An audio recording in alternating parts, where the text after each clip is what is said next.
With it being basketball season, we're 5 games in. We do have a little bit of data with this team.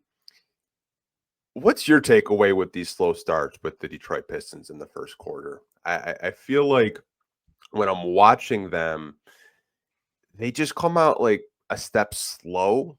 It feels like guys miscommunicate on sets in the first. From your vantage point, why do you think they're starting off so damn slow?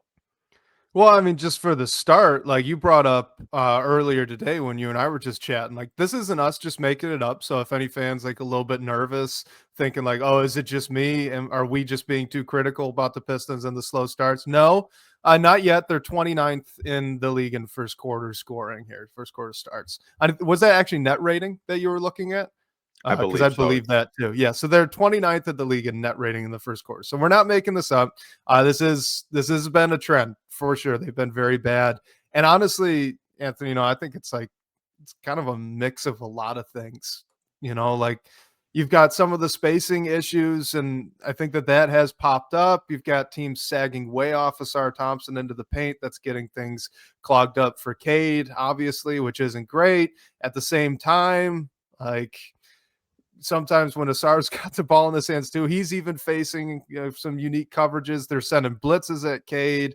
There's no real other ball handler in the starting lineup right now outside of Cade, and of course maybe Jaden Ivey coming back in maybe a month or so from now. That helps, but that's also a step back on shooting. There's just a lot of stuff going on, and I think on top of it all, we do have to factor in that this team added some new players, right? The Mhm. chemistry is not what it was last year because last year you had 82 games to get to what we eventually saw out of them in the playoffs. And, you've got Duncan Robinson, Karis LeVert, Javante Greenspan getting minutes. We've seen Chaz Lanier. We've seen Dennis Jenkins early on. Paul Reed's been thrown into some action early in the season with foul trouble. Like there's just been some weird groupings that I think have gotten played that even in first quarters that we maybe not would not have really expected. So I bring that all up to say, especially with the case of Robinson, the starting lineup, you have to understand these guys practice all training camp and preseason with Jaden Ivey in that starting group.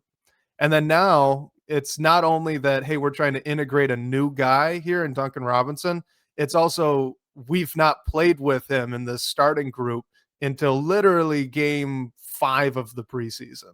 That was the first time we really saw that. So I do think that that's all a factor of it as well. So like, is it one thing? To me, I don't think it's one thing. I think they've got a lot of stuff going on all at once. I don't know if they're necessarily like a step slow.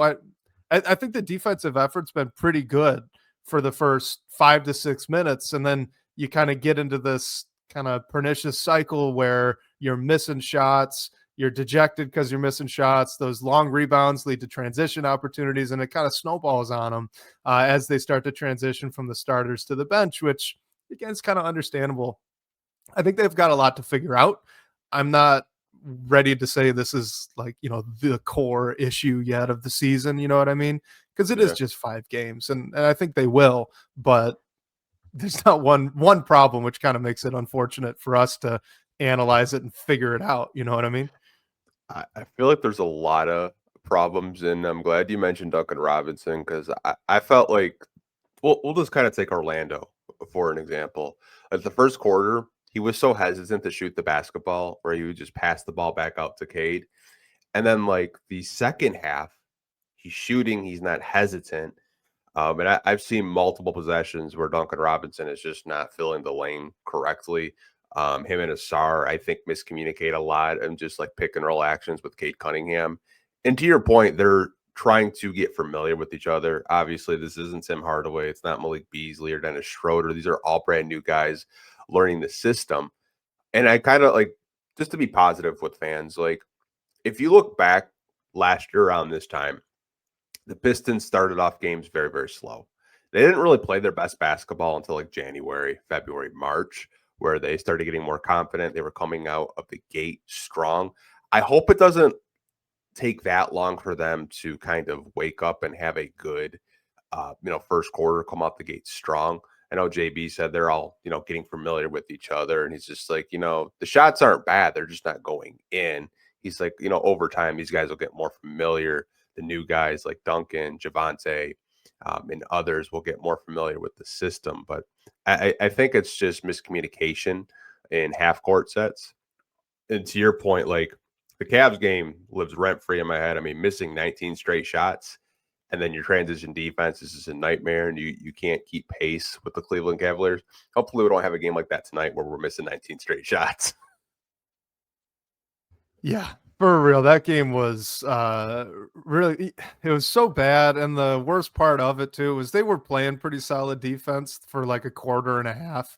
And then, like you said, it just really spiraled out of control. It's interesting when we're talking about Duncan Robinson because I also think the difference between him and a Tim Hardaway Jr., who one for one, that's who he's replacing in the starting lineup right now. They're different types of shooters. This has gotten brought up quite a bit. It got brought up on the Pistons Pulse. Blake and I have talked about it as well. I've seen it out on like Twitter, on other podcasts. He's just not really a movement shooter guy. Duncan Robinson's more likely to take a curl screen and put the ball on the deck and drive to the rim than he is to pop the shot, right? He doesn't Mhm. love the shooting when his feet aren't necessarily set.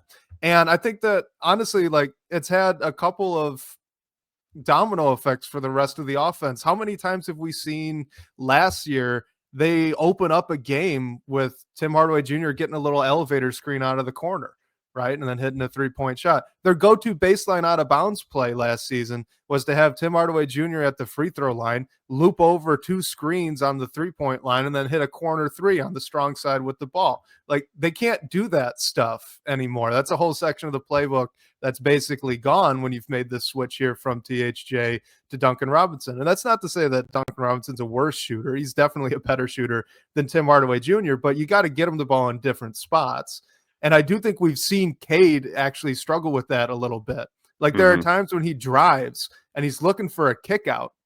And it's almost like he's thinking like, all right, where do I need to get this ball? How do I need to get it to Robinson? Or if he's, is he really in the best position to take the shot right now? Do I need to get it to someone else? Like it seems like even he is a little bit of a step slow, which for a player his high IQ and feel on the basketball court, that has to be kind of a chemistry type thing. So, and if you're looking for positives, I genuinely believe that Cade figured that out there in that Magic game. They start off slow again, but all of a sudden, what do you start seeing? He's reading the defense perfectly. If they're sending extra help, he's getting the ball to the open space. If they're not sending extra help, he's ISOing a guy, not even calling for the screen, and just unstoppable. He hit Duncan on I don't know how many kickouts there in the second half. Like that's part of why he looks so confident shooting the ball. He was getting the ball in the spots he wants it as a shooter. So I think this is just going to be kind of a natural progression in that way. I don't know if that's the cure all for the the slow starts. Like if we start getting Cade and Robinson on the same page, I think it'll help. Is that the only thing that'll fix it? I don't know. Maybe, maybe not, but it wouldn't hurt, right? And I do think that we're going to see that now. Yeah, I think there are key differences if you're just comparing a 1-to-1 of a THJ and a Duncan Robinson. Duncan, to me, when I'm watching, if like the screen isn't like enough for him where he feels confident in shooting the basketball, then he's not going to shoot it. He'll just kick it back out to whatever ball handlers at the top of the key. Where Tim would take a low percentage shot regardless if it's, a good shot selection, didn't care if there was a hand in his face. Same with like Malik Beasley. Duncan to me is very like fundamentally sound where he's really not going to take a 3-point shot or take a jump shot if he doesn't feel comfortable taking it. And I think that's where a lot of the fans kind of have I don't know. And when they're watching like a Simone Fontecchio who's lighting it up with the Miami Heat right now, and they're watching Tim Hardaway Jr., who has one of the, I think I read a stat earlier yesterday. He's got like one of the highest like offensive ratings right now in Denver.